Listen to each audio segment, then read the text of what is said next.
Hello and welcome to this game review. So in this one, we'll talk about small tactics, captures, and checks, and we will talk about how to avoid certain blunders, and not to mention some techniques about how to realize a big advantage in material. So started at e4 and black played d5, which is not a very good move as now white can take. And when black recaptures on d5 with the queen, now we have broken the opening principle of developing the queen early. And after knight c3, white can use it to develop an initiative while attacking our queen. So white instead plays e5, which is not very good. And now after c5, b3, white is playing very strangely, not very in the center. White should at least play c3 and d4 to get some kind of Caro-Kann or French. But after this, black simply develops his light squared bishop before closing the diagonal, which is a very good idea, e6. And after d4, knight c6. White's pawn on d4 is not very stable, which means the pawn on e5 will also become weak if it's gone. And this is exemplified by white taking on c5. After bishop takes c5, we can look at this position and see that black already has a very good version of these type of French positions where these pawns are exchanged. Because white does not have control over the d4 square, black does not have the bad bishop on c8, it is developed to a great square on f5. Also, black generally has 3 against 1 in development, which is very good. And the pawn on e5 is somewhat weak. c3 by white said white should develop as soon as possible and castle. But c3, knight g7, b4, but this doesn't really hurt us, we can just move away the bishop. And now white has weakened the squares on the c-file as this pawn can never go back to defend c3 or c4. Bishop b5 castles, and knight g5. White moves around the same piece twice, they should instead castle. But after this knight doesn't really do anything, and even counterproductively it leaves the e-pawn undefended. And black very nicely notices this capture, which wasn't possible before because the pawn was defended, but now this is possible. And now black has won this pawn, which gives him a great advantage because after this pawn is gone, black has a lot of new squares, and also the c-file is open towards the weakness on c3, not to mention black has a huge lead in development. So castle is h6, and a few moves later bishop g4 is played. So black is noticing that if knight takes e5, the bishop can take the queen. After bishop e2, now the spin is gone, which means white is already threatening to take on e5, and now black kind of defended the knight on e5, but unfortunately this doesn't work. So in chess, we not always can we just somehow defend from a threat. We also have to look at the concrete consequences of each check, capture, and attack. And unfortunately, we did not really defend anything, as after white takes on e5, he is winning because of several things. So now if we just recapture, the bishop on g4 is undefended, as it's attacked twice and defended only once, which means it's not defended. Otherwise, if we take the bishop as in the game, now after the queen recaptures, the e5 square is suddenly defended, which means we have lost a piece.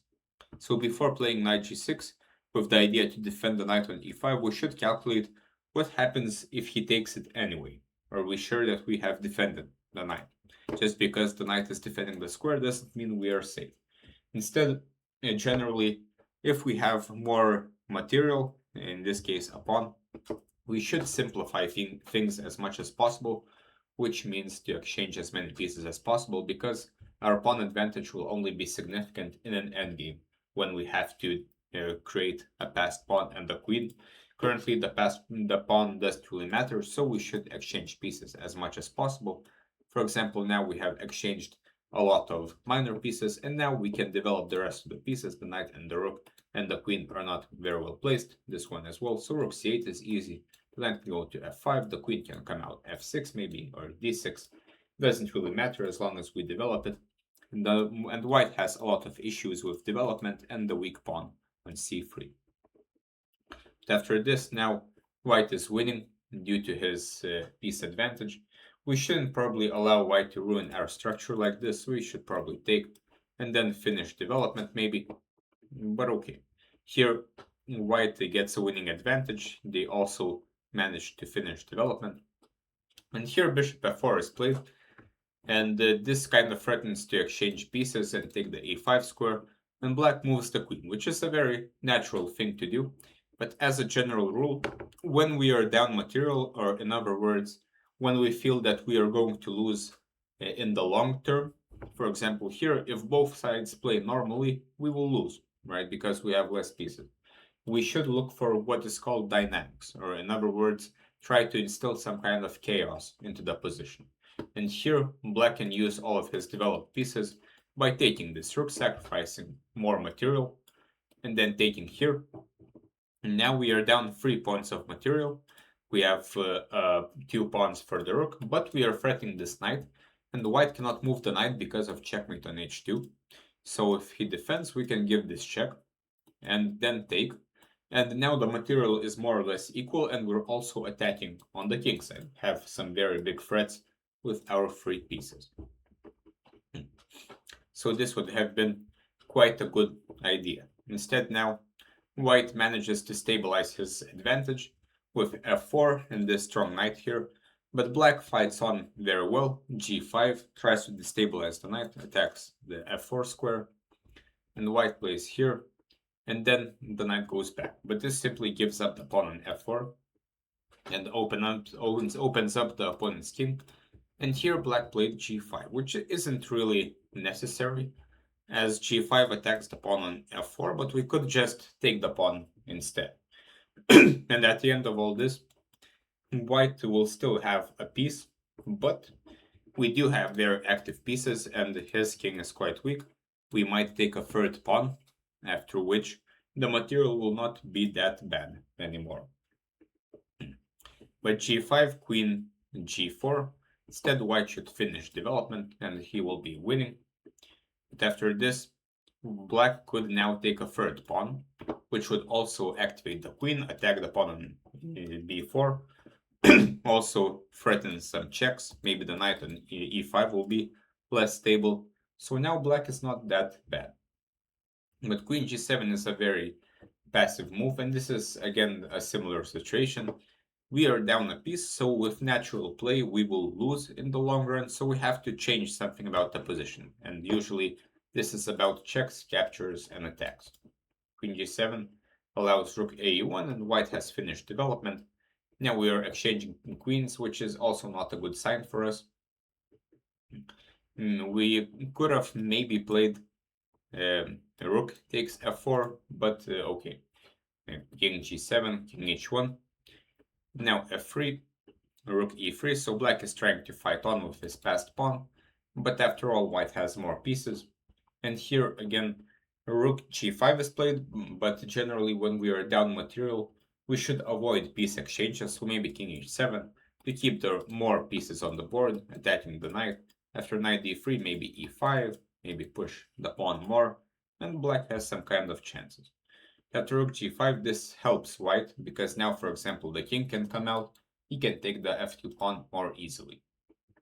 But knight g4 is played, which allows the rook to infiltrate, and rook f3 is a very good move, saying goodbye to this pawn, but trying to activate the rook, which happens in the game. And now, again, black has 2 pawns for the knight, and now these pawns are these 2 connected passed pawns, which are quite significant, as the knight is not really that strong yet, and we are threatening at some point to start pushing. After a few moves, black activates the rook, knight c5, rook b1, but this gives up the pawn on e6. We really shouldn't have given up the pawn, probably these pawns are quite a big asset. For example here, white can take this one, but now at least our pawns might move, rook b1, e5, d5, e4, d4 at some point, and the pawns might become quite dangerous. After this, if white had taken this pawn, now we don't really have the pawns anymore. But a3, a5, again, quite good fighting idea, trying to exchange pawns. Another idea, when we're down material, for example, down a knight, we should try to exchange pawns as much as possible to go towards some endgame, for example, rook and knight against rook, because such an endgame will be drawn if there are no more pawns. a5, rook b5, the king gets activated, some pawns are exchanged, And here, king f5 is a very nice move by black, activating the king. If white takes here, we will take this one. And at this point, the position is not even winning for white, as they have one pawn still, but we have this annoying passed pawn, and our king is better placed, so it will be very difficult for white to make a lot of progress. King f3, g4, king e2, king e4, and now rook d5 is played, which is possible, but now knight c7 is a very big blunder, because this allows the rook to activate itself. Instead, black goes rook d6, which is a very passive move. But again, we have to understand that the position requires some more concreteness, and here, if we look for checks, captures, and attacks, we would find rook h5, and not only can white not take it because we would win the rook, but also in general, even if we didn't win this rook, we should be happy about exchanging more pawns. But rook d6, now knight e8 is played, and suddenly black loses on time, which is quite unfortunate, but at this point the position was more or less saved by black. After rook h6 or any other rook move, the pawn on h2 is going to drop down, and it is black who is maybe trying to win, as white only has one pawn. If both of these pawns are gone, white can never win the position, and only black can because of his many pawns. So, quite a lot to discuss here. Unfortunate to lose on time at the end of this, but generally, if we think that we have defended a square, we should think about what if the opponent takes it anyway, as not always can visuals actually tell us what's going on.